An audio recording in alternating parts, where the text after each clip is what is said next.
আচ্ছা, আজকে আমরা এসেছি হচ্ছে কলকাতা নস্টালজিয়া। এটা একটা খুব সুন্দর নতুন জায়গা কলকাতার বুকে, মুদিয়ালি পার্কে, একদম যেখানে পুজোটা হয় তার একদম সামনে, একদম গায়েই বলা যায়। এখানকার অনেক বৈশিষ্ট্য, সেটা জানতে হলে কিন্তু আসতে হবে।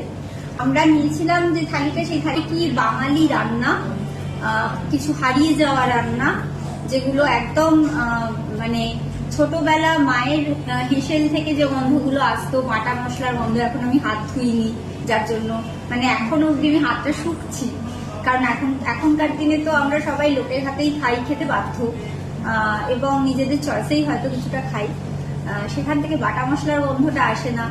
তারপরে অদ্ভুত অদ্ভুত মশলার যে মিশেল, সেইগুলো পেলাম আবার নতুন করে।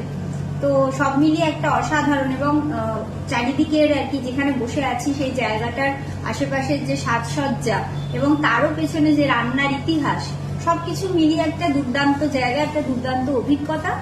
সবাইকে বলছি যে আমি যেরকম মানে একদমই বাড়িয়ে বললাম কিনা সেটা দেখার জন্য অবশ্যই আসতে হবে ক্যালকাটা নস্টালজিয়া।